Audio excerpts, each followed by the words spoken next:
कभी कभी ये दिल किसी से भी लग जाता है। आखिर क्यों होता है ऐसा?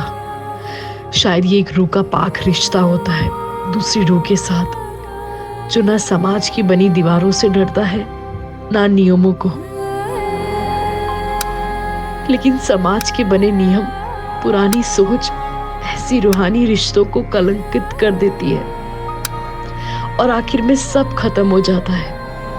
वो साथ, वो एहसास, और बचता है तो सिर्फ मातम।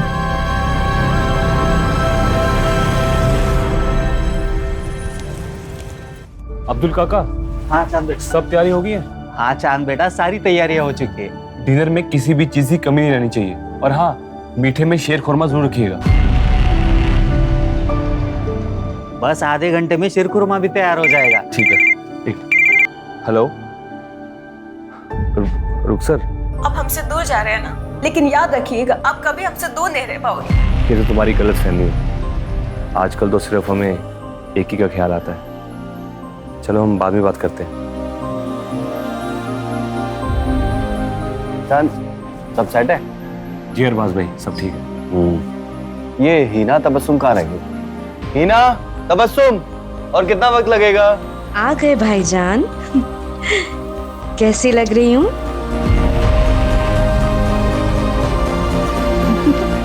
भाभी,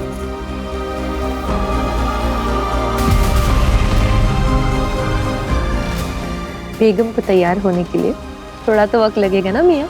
और कितना वक्त नहीं है?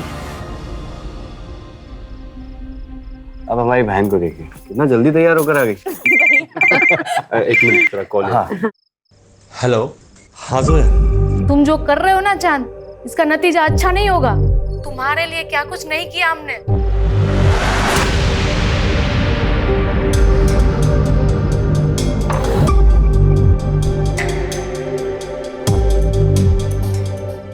हेलो। हाँ जोया, अरे एक मिनट सांस तो ले लो। ऐसा कुछ नहीं जैसे तुम सोच रही हो। एक मिनट बाद में बात करते हैं। हेलो। हाँ डिम्पी। हम अपनी जान दे देंगे चांद, अब मुझसे बर्दाश्त नहीं होता। अरे प्लीज अब नहीं यार, फंक्शन होने में कुछ ही देर बाकी है। तुम पर भरोसा करके मैंने बहुत बड़ी गलती कर दी। अब रुको, हम बाद में बात करते हैं।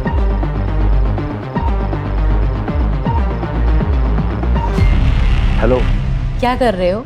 तैयार तो होगी तो एक फोटो ही भेज दो। अगर हमारे होने वाले शौहर को पता चला तो? प्लीज प्लीज प्लीज जान, एक फोटो। आपको ना थोड़ा इंतजार करना पड़ेगा। अच्छा चलो हम रखते हैं, बारात आने का टाइम हो गया है। ठीक।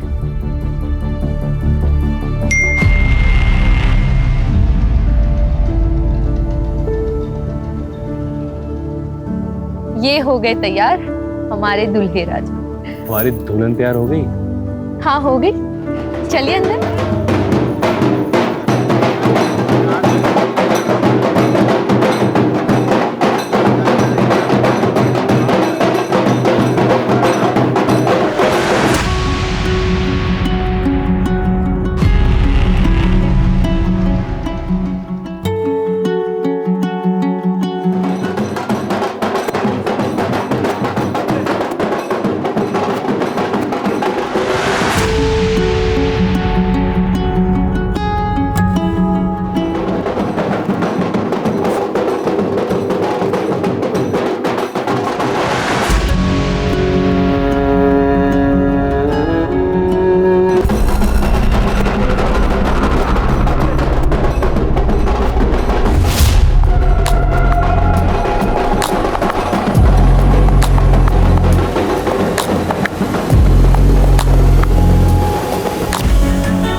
तीसरी बार तुमने अपना रिकॉर्ड तोड़ा है। Well done. थोड़ा और एफर्ट डालोगे ना तो बेटर हो जाएगा। और वैसे भी ना नेशनल के लिए बेस्ट है, लेकिन एशियन गेम में मेडल लाने के लिए ना थोड़ा अच्छे से करना पड़ेगा। सही कह रही हो तुम। आप डाइट फॉलो कर रहे हो ना, जो हमने आपको बताया था? तुम्हें पता है ना हम कितने इंटेलिजेंट हैं। अच्छा, वो कैसे? वो ऐसे कि हमने अपने न्यूट्रिशन से प्यार कर लिया। अब सारी जिंदगी फिटनेस की टेंशन खत्म। अच्छा, लेकिन हम सीरियस हैं। हम चाहते हैं कि आप अपना स्टेमिना बढ़ाओ एशियन गेम के लिए, और बहुत जरूरी है। तुम्हें मेरे स्टैमिना पे शक है तो एक बार हटो।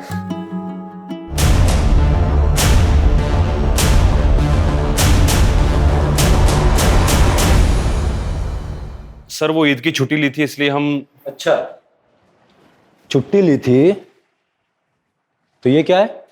सोशल मीडिया पर ये वीडियो चल रहा है। डीएसपी साहब ने ऑर्डर पर बुलाया तुमको। पुलिस ट्रेनिंग ग्राउंड पर ये सब करोगे? एक मिनट, डीएसपी साहब ने ये वीडियो कैसे देख ली? क्या सारा दिन इंटरनेट पे वो सर्फिंग करते रहते हैं? क्या कहना चाह रहे हैं? देखिए सर, हम सब अच्छे से जानते हैं, अगर आपकी कोई हमारे से प्रॉब्लम है तो खुल के बताइए। ऐसे खेल मत खेलिए। दोस्ती और दुश्मनी सब खुल के करते हैं हम। और ये मत भूलो कि हम तुम्हारे सीनियर हैं। बस इतना कह रहे हैं कि दोबारा ऐसा नहीं होना चाहिए, समझे? जा सकते हो। जी,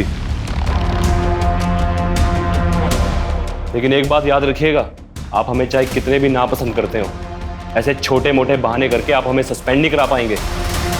कुछ बड़ा ढूंढ के आइएगा।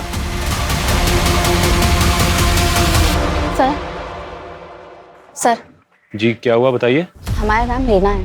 हमारे नेशनल कॉलेज के पास एक बार है जहाँ पर कुछ लोग हमेशा नशे की हालत में लड़कियों के साथ छेड़छाड़ करते रहते हैं। उस बार का मालिक भी हमारे साथ बदतमीजी करता है। क्या नाम है बार का?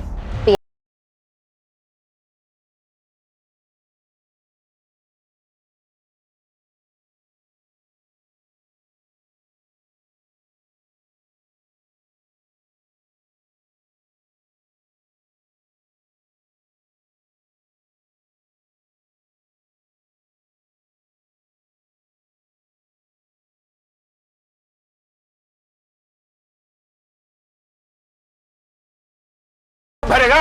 मेरे बाप की छोड़, अपने बाप दादा को याद कर ले। वर्दी की आकड़ दिखा रहा है। तू जानता नहीं है हमको। कुछ दिन अंदर रहेगा ना तो अच्छे से जान पहचान हो जाएगी। यहाँ बार खोलकर गुंडागर्दी करता है, लड़कियां छेड़ता है। चल बाहर।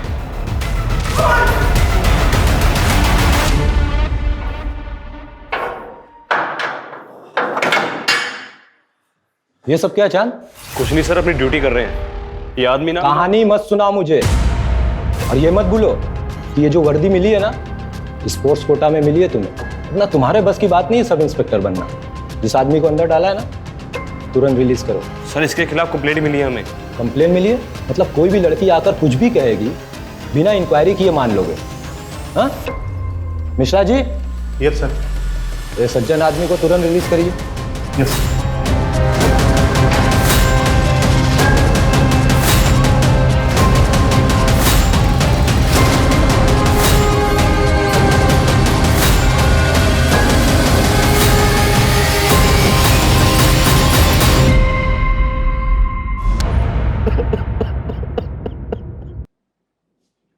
चांद जवान था, सेहतमंद था, स्पोर्ट्समैन था। उसको कैसे हार्ट अटैक हो सकता है? तो मुझे यकीन नहीं हो रहा।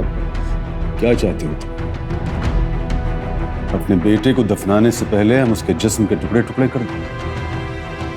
डॉक्टर ने डेथ सर्टिफिकेट दे दिया है। अब किसी पोस्टमार्टम की कोई जरूरत नहीं।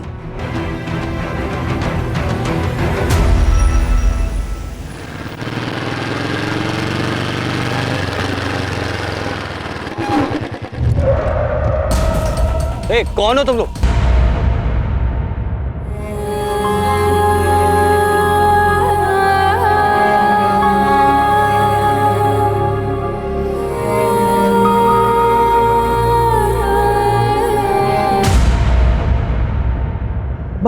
चांद को ऐसे कैसे हार्ट अटैक आ सकता है? चांद जवान था, सेहतमंद था, स्पोर्ट्समैन था। चांद को हार्ट अटैक हो ही नहीं सकता। मैं यकीन नहीं कर पा रहा हूँ। अब्बा। हाँ बेटा। अब्बा आप दिल के मरीज हैं। भाई के जाने का गम सबको है, मगर आप यूं ही ये सब सोचते रहोगे तो आप ही की तबीयत बिगड़ेगी ना। अब ये सब सोचना बंद कीजिए और ये लीजिए दवाई।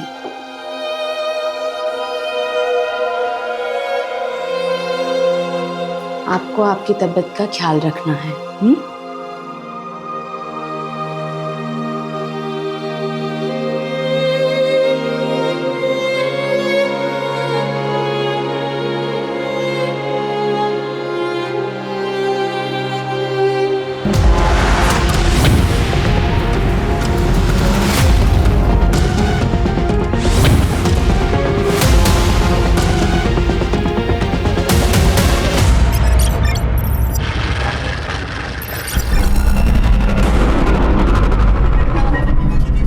जी कहिए। मेरा आज इंटरव्यू है, मुझे देर हो रही है, मुझे अगले आईटी चौराहे तक उतार देंगे? आइए बैठिए।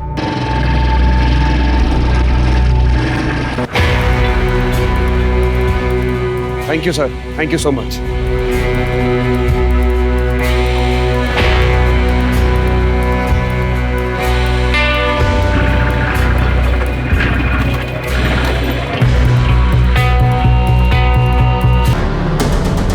क्या हो गया इसको? ये बोल रहा है किसी ने कुछ चुभोया है इसे। ऐसे मुंह देखता रहेगा, इसको अस्पताल भी लेके चले। आई एम सॉरी, पर ये नहीं रहे।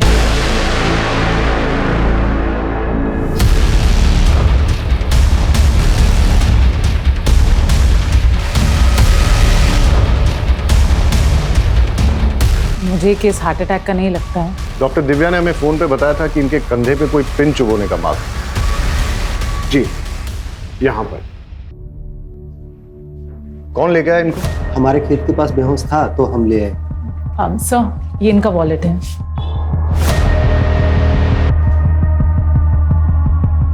नवाब अरबाज कुरैशी, उन्नाव। फैमिली को इन्फॉर्म करो और बॉडी को पोस्टमार्टम के लिए भेज दो। Right sir. हम नवाबों के खानदान से हैं। पूरे उन्नाव में हमारी शान थी, लेकिन एक झटके में हमारा पूरा कुनबा बिखर गया। पहले छोटा बेटा चांद और अब अरबाज। हमारे अरबाज चांद से बेहद मोहब्बत करते थे। उन्हें यकीन ही नहीं हो रहा था कि चांद को हार्ट अटैक कैसे आ सकता है। अरबाज को ऐसा क्यों लगता था कि चांद की मौत हार्ट अटैक से नहीं हुई है? शायद वो अपने भाई की मौत के सदमे में था। उसकी किसी के साथ कोई लड़ाई हुई थी या दुश्मनी थी? नहीं। मैं बड़े भाई अरबाज के बारे में पूछ रहा था। जी नहीं थी। वो लखनऊ में क्या कर रहा था? उन्नाव में हमारी सीमेंट की फैक्ट्री है और लखनऊ में उनके क्लाइंट्स। शायद उसी सिलसिले में आया होगा। इंस्पेक्टर साहब, हमको लगता है कि हमारे अरबाज का जरूर कोई दुश्मन होगा, क्योंकि जब कुछ दिन पहले वो घर पे आए थे ना, तो किसी ने उन्हें बहुत मारा था। सर, जब अरबाज पर अटैक हुआ था उसी समय मैंने उससे कहा था कि पुलिस स्टेशन में आकर एक FIR कराने के लिए आप ना पुलिस स्टेशन आ जाइए और आकर एक FIR लिखवा दीजिए, लेकिन वो आया ही नहीं। बेचारा अपने भाई चांद गिर रहा हार्ट अटैक से। चांद एक नेशनल लेवल एथलीट था, सब इंस्पेक्टर था और उसकी फैमिली बोल रही थी कि एकदम फिट था। अब उसका इस तरह हार्ट अटैक से मरना कुछ समझ में नहीं आ रहा है। आजकल तो लोग जिम में एक्सरसाइज करते करते बेवजह मर जाते हैं हार्ट अटैक से। आप ही हैं नवाब साहब के फैमिली डॉक्टर? जी हाँ। आप यकीन से कह सकते हैं कि चांद की मौत हार्ट अटैक से हुई थी? नवाब साहब के घराने की फैमिली हिस्ट्री में दिल की बीमारी है। चांद, अरबाज, उससे पहले उनकी माँ भी 2 साल पहले हार्ट अटैक से मरी थी। ठीक है, आप जा सकते हैं। ठीक है। अर्जुन सर, चांद के पोस्टमार्टम के साथ साथ उसका टॉक्सिकोलॉजी टेस्ट भी करवा। 2 भाइयों की मौत और अरबाज के साथ मौत के पहले मारपीट भी हुई थी। वो ना हो इसमें कोई दुश्मनी का एंगल जरूर है। अब सवाल ये उठता है कि दुश्मन घर के बाहर है या अंदर। अरे कूद जा लल्ले, कुछ नहीं है। नहीं अनु, मैं नहीं कूदूंगा। अरे तुम्हारी ऐसी की तैसी। नहीं अनु, मत।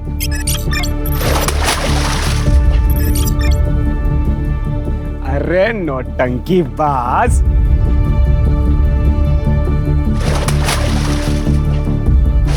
अनु, कुछ हो जाता तो। हो गई नौटंकी, कमर तक तो पानी नहीं है तुम्हारे। नौटंकी बाज।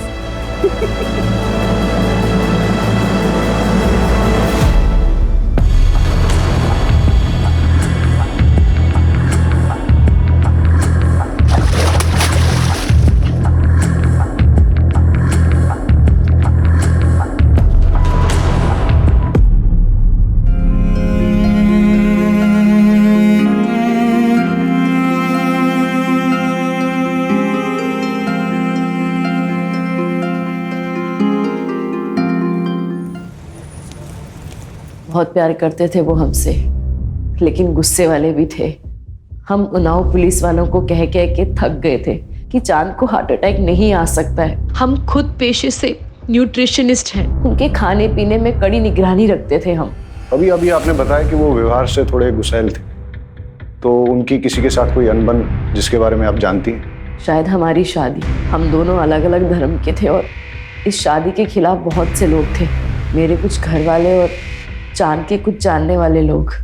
ऑनलाइन तो हमारे रिश्ते का मजाक भी बना था। ये देखिए,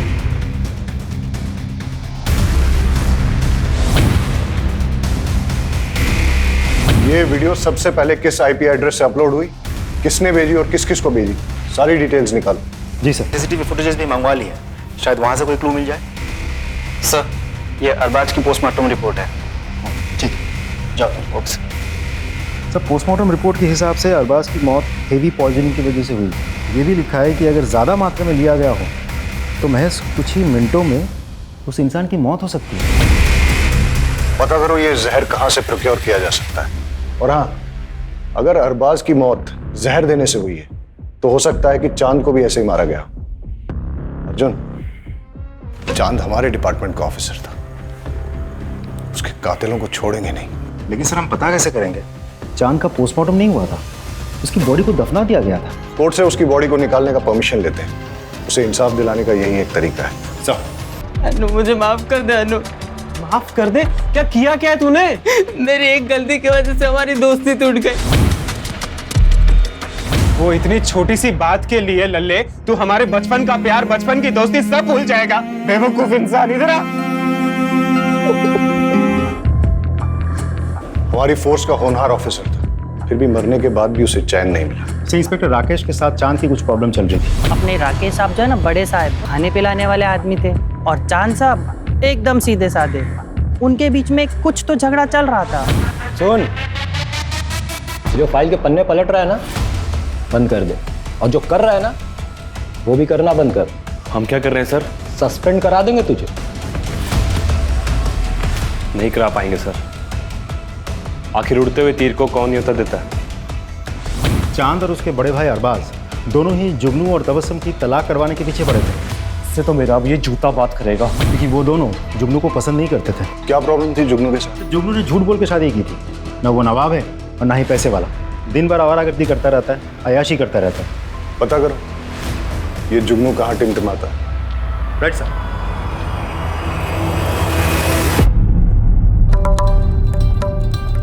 निम्मो भाई, आज ऐसा मुजरा करना कि घर जाने के बाद भी तुम्हारा खुमार ना उतरे।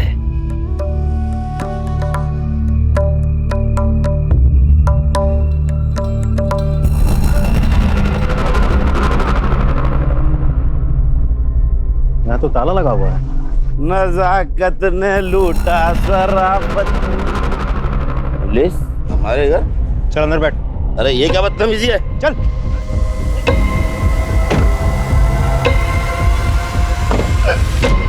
जनाब, हमने कुछ नहीं किया है, बस हमें हमारी बेगम हमारे घर में चाहिए।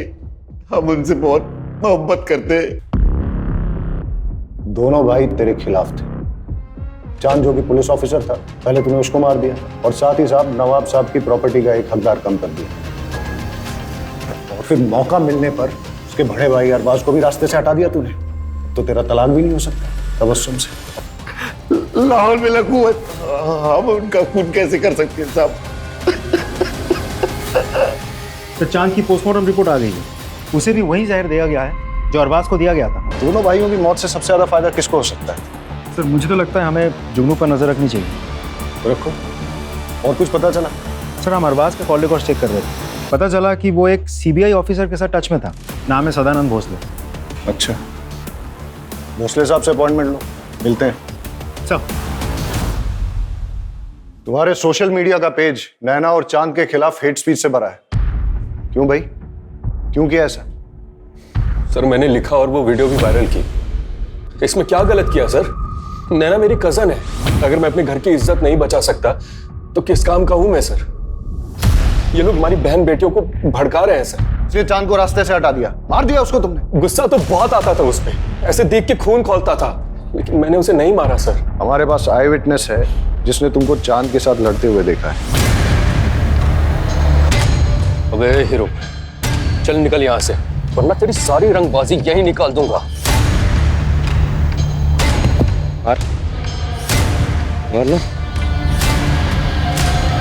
शांत, छोड़ो से। क्या कर रहे हो तुम लोग यहाँ? मुझे ना यहाँ पे कोई तमाशा नहीं चाहिए। बैठो।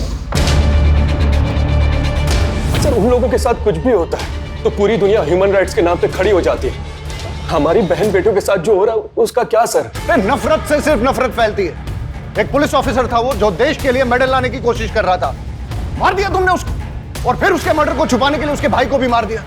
ऐसे नहीं मानेगा ये। तुम्हें क्या लगता है एक पुलिस ऑफिसर का मर्डर हो जाएगा और पुलिस हाथ पे हाथ धरी बैठेगी? लेके जाओ इसे, और तब तक तोड़ो जब तक ये सच नहीं बोलता। लेके जाओ। साहब, हमने यार बस आपको मारा था साहब, लेकिन उसने हमें पैसे दिए थे साहब मारने के। उसने किसने? जुगनू मियां ने साहब। अरबाज को पिटवाया तूने? साहब, मैं बहुत गुस्से में था साहब। जब मैं चांद की जनाजे में गया तो अरबाज ने मेरे साथ बदतमीजी की। या अल्लाह, हमारे भाई की जान के बदले हमें उठा लिया होता। बस कर ये नाटक। हमारे भाई के जनाजे पे बैठ के ये घड़ियाली आंसू मत बहा। यहाँ पे निकल जाए, यहाँ से निकल, उठ और चला जाए यहाँ से। मुझे धक्के मारकर हवेली के बाहर निकाल दिया। बस इसी बात पे गुस्सा था, लेकिन इसका मतलब ये तो नहीं कि मैंने किसी को मारा है। एक पुलिस ऑफिसर का मर्डर हुआ है, इसे डंडे मार के तब तक मुजरा करवाओ जब तक ये सच नहीं बोलता। लेके जाओ। साहब साहब साहब। Sir, CBI officer Sadanand Bhosle के साथ मीटिंग फिक्स हो गई है।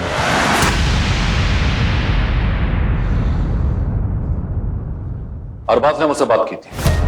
वो चाहता था कि उसके भाई के मर्डर की इन्वेस्टिगेशन सीबीआई करे, लेकिन सीबीआई ऐसे किसी केस को कैसे ले सकती है? मैंने उसे लोकल पुलिस स्टेशन में जाकर एफआईआर दर्ज कराने की बात की थी। सब इंस्पेक्टर चांद का मर्डर केस काफी पर्सनल है सर हमारे लिए। एक पुलिस ऑफिसर को मारा गया और उसके बाद उसके बड़े भाई का भी मर्डर किया गया, और अभी भी हमारे हाथ में कोई ठोस कड़ी नहीं लग पाई। Anyways, thank you.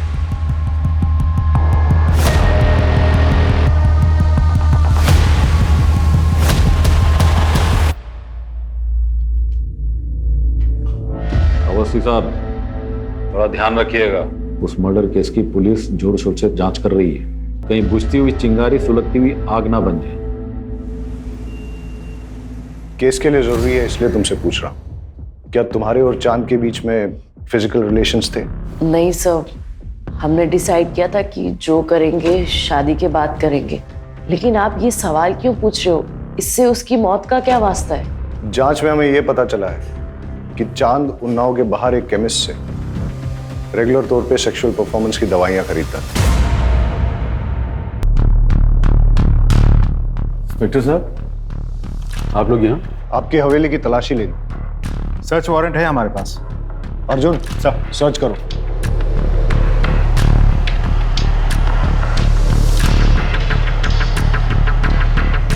और कितनी तकलीफें पहुंचाएंगे हम?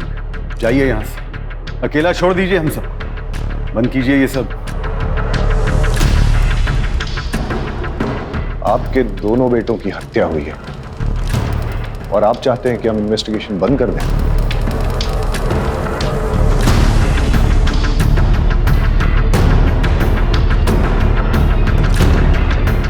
सर, चांद के कमरे से ये मोबाइल और ये फाइल मिली।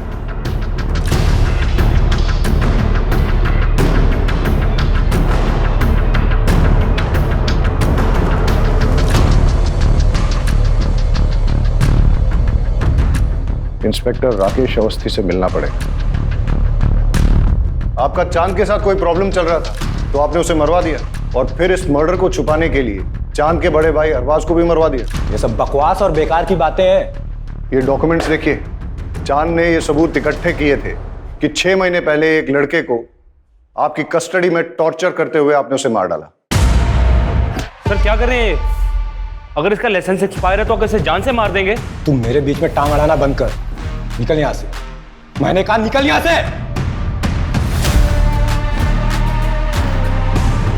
हम आपसे बहुत इज्जत से पेश आ रहे हैं, तो ये मत भूलिएगा कि हम आपके बराबर के ऑफिसर हैं, सीमा लांगी या लांगने की कोशिश की तो बात डीएसपी तक जाएगी।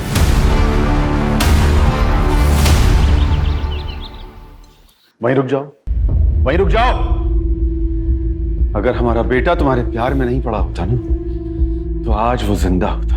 अगर आपने अपना बेटा खोया तो मैंने भी अपना प्यार खोया है। कुछ नहीं खोया है तुम, लेकिन हमने अपना बेटा खोया है। और हमें तो कभी कभी लगता है कि तुम्हारे घर वालों में से किसी ने हमारे बेटे को। अब वो आपकी तबीयत खराब हो जाएगी। आपको जो लगता है लगता रहे, बाहर के लोगों को भी ना बहुत कुछ लगता है। आपने तो चांद का पोस्टमार्टम भी नहीं होने दिया ना। बदतमीज, निकल जाओ यहाँ से।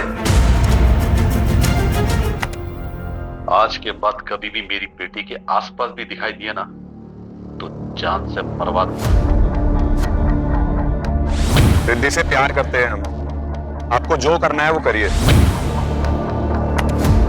ये ऑडियो फाइल अमर की iCloud स्टोरेज से मिला है और साथ ही उसकी और आपकी बेटी रिद्धि की बहुत सारी फोटोज भी मिली। और क्या मिला? और एक वीडियो भी मिला है जिसमें अमर ने डर जताया कि आप उसका खून करवा सकते हैं। सब बकवास है, झूठ है। ये रही उसकी असली पोस्टमार्टम रिपोर्ट जो आप लोगों ने बदल दी थी। इस रिपोर्ट में यह साफ साफ लिखा है कि उसकी मौत 11 हड्डियां टूटने और इंटरनल ब्लीडिंग से हुई है। और जब ये सबूत चांद ने इकट्ठे किए तो आप लोगों ने उसको मरवा डाला। और जब अरबाज चांद के मर्डर की सीबीआई इंक्वायरी चाहता तो उसको भी खत्म करवा दिया आपने। फिलहाल इतने सबूत काफी हैं आप लोगों को अंदर करने के लिए, और बाकी आपका जुर्म तो हम कोर्ट में साबित करेंगे। चांद और अरबाज का खून हमने नहीं किया। आपको यकीन नहीं है तो आप उनके वालिद नवाब साहब से पूछिए कि उन्होंने चांद का पोस्टमार्टम क्यों नहीं होने दिया।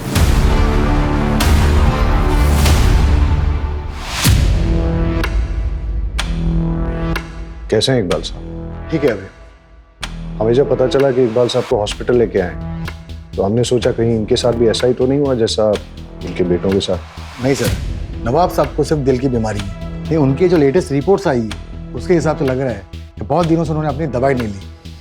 मगर अब्बा तो उनकी दवाई हमेशा वक्त पर लेते थे और हम हमेशा उनकी दवाई अपने साथ ही कैरी करते थे।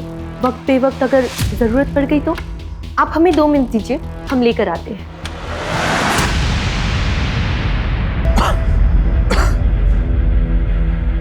नवाब साहब, एक बात हमारी समझ में नहीं आई, आपने अपने छोटे बेटे चांद की बॉडी का पोस्टमार्टम क्यों नहीं होने दिया? बचपन से जिसे दिल से लगाकर पाला, पोसा, बड़ा किया, उसके टुकड़े कैसे होने देते? ये रही दवाई। ले दीजिए मुझे।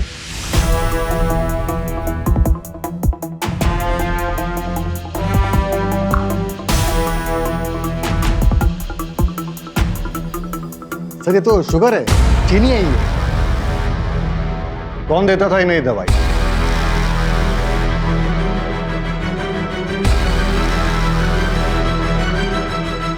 तुमने अपने अब्बा को मारने की कोशिश की, क्यों किया तुमने ऐसा? प्यार करते थे हम किसी और से, मगर हमारे अब्बू ने हमारा निकाह उस जुगनू से करवा दिया। नवाबी चोला ओढ़ एक जालिम और जिद्दी इंसान है मेरे अब्बू।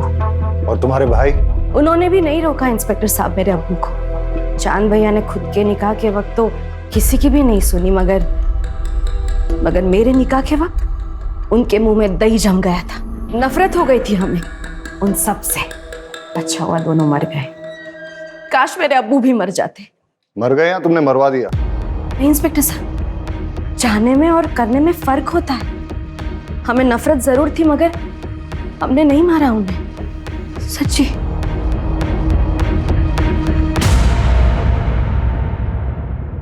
चांद और अरबाज के केस में इतने सारे सस्पेक्ट्स हैं, सन्नी, जुगनू, इंस्पेक्टर अवस्थी, इकबाल कुरैशी, तबस्सुम, हीना, कोई भी हो सकता है। लेकिन सर अभी भी समझ में नहीं आ रहा है कि चांद और उसके बड़े भाई अरबाज को मार कौन सकता है? इनमें से कोई भी हो सकता है, या फिर नैना, क्योंकि जो जितना भोला भाला दिखता है वो उतना ही शातिर भी हो सकता है। एक काम करो अर्जुन, चांद और अरबाज के केस में ये जितने भी सारे सस्पेक्ट्स, सबकी डिटेल्स फिर से निकालो, छोटी से छोटी चीज भी चेक करो। कुछ तो है जो हमसे छूट रहा है। सर बस एक कड़ी हाथ में आ जाए तो सारे पेज खुल जाएंगे। सर बाकी सब तो क्लीन है, लेकिन एक इंटरेस्टिंग बात सामने आई है। पिछले 2 साल में हिना ने अपने बैंक अकाउंट से कोई ट्रांजैक्शन नहीं किया था, लेकिन अरबाज के मौत से 2 दिन पहले हिना के पिता ने उसके अकाउंट में 10 लाख रुपए ट्रांसफर किए थे, और अरबाज के मौत के 10 दिन बाद हिना ने वही 10 लाख रुपए कैश में विड्रॉ किए थे। जी हमने डाले थे पैसे, हिना को पैसों की जरूरत थी। अरबाज के बिजनेस में काफी नुकसान हो गया है, इसीलिए कुछ पैसे की जरूरत थी। कितने पैसे बेटा? करीबन 50 लाख के आसपास। आपने वो 50 लाख रुपए शौहर को बचाने के लिए इस्तेमाल किए या शौहर को प्रॉब्लम में डालने के लिए? मतलब अरबाज के मरने के 10 दिन के बाद आपने वो सारे पैसे निकाल लिए कैश में, क्यों और किस लिए? घर में जरूरत थी इसलिए। हमने नवाब साहब से भी बात की और तबस्सुम से भी। आपने घर पे न तो वो पैसे किसी को दिए हैं और ना ही घर के खर्च के लिए इस्तेमाल किए हैं। कहाँ इस्तेमाल किए वो 50 लाख? सुना है आपने अपने पर्सनल क्लिनिक के लिए नए इक्विपमेंट खरीदे। हाँ तो सर इसमें क्या क्राइम हो गया? ये क्राइम तो नहीं है, लेकिन ये 50 लाख रुपए आपके पास आए कहाँ से? मेरे पैसे हैं, मैंने जमा किए थे। चलिए वो छोड़िए, ये बताइए, आप तो लखनऊ में प्रैक्टिस करते हैं, तो फिर आप जिस दिन चांद की मौत हुई उस दिन उन्नाव में क्या कर रहे थे? जिस ऑटो में आप बैठ के गए थे और आपने जो उसको ऑनलाइन पैसे ट्रांसफर किए थे भाड़े के तौर पे, उसका रिकॉर्ड भी है हमारे पास। और उस ऑटो वाले ने हमें ये बताया कि आप ऑटो में वेट कर रहे थे, जब चांद की बारात आई तभी आपने उसे छोड़ा। हम उस जहर तक भी पहुंच गए जो आपने लैब टेक्नीशियन संतोष सिंह से खरीदा और जिस जहर को आपने चांद और अरबाज में इंजेक्ट किया। डॉक्टर साहब अब तो सच बोल दो, मैंने दोनों का खून किया। सच आपको हम बताते, जब हमारी शादी अरबाज से हुई तो हम बेहद खुश थे, मगर हमारी खुशी तो सिर्फ चंद पलों की थी। शादी के बाद हमको एहसास हुआ कि अरबाज हमसे प्यार नहीं करते। हमारी शादी को 2 साल हो गया था, मगर उन्होंने कभी हमें हाथ तक नहीं लगाया। हमें उन पर शक होने लगा। एक दिन फिर अरबाज बाहर जा रहे थे, तब हमने फैसला किया कि आज इनका पीछा करेंगे।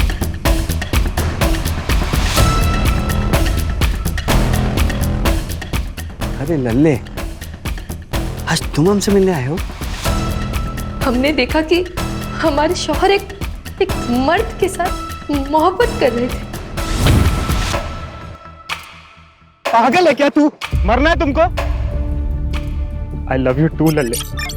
जब तुमने मुझे एकदम से किस कर लिया था तो मैं घबरा गया था, मैं अपने आप को एक्सेप्ट नहीं कर पा रहा था मैं, पर सच बात तो यह है कि I love you too। लेकिन अनु, दुनिया हमें समझ नहीं पाएगी। हमें कुछ करना पड़ेगा। अगर मैं दुनिया के सामने मर जाऊं तो? पागल है क्या तू? नहीं, मैं लखनऊ जाके रहूंगा। तुम आते रहना मुझे मिलने के लिए, किसी को कुछ नहीं पता चलेगा। जब हमने अरबाज से कन्फ्रंट किया तो उन्होंने हमें थप्पड़ मारा। हम पूरी तरह से टूट गए थे।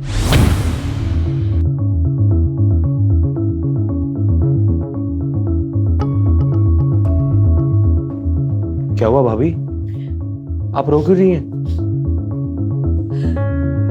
तुम्हारे भाई हमसे नहीं बल्कि एक मर्द से मोहब्बत करते हैं। अरे हमको समझ में नहीं आ कि हम करें तो क्या करें। अभी आप रोइए मत। हम बेहद खुश थे, भले ही हम दोनों के बीच में एक छोटा सा रिश्ता बना हो, मगर हमने चांद से मोहब्बत की थी और उसने फिर शादी करने का फैसला ले लिया। ये तुम क्या कह रहे हो चांद? हम तुमसे प्यार करते, तुम ये नहीं कर सकते। हमें छोड़ के तुम किसी और से शादी नहीं कर सकते। हम आपसे प्यार नहीं करते, वो बस एक हमारी गलती थी। हम नैना से प्यार करते और भैया को हम और दगा नहीं दे सकते। ये आपका नसीब है।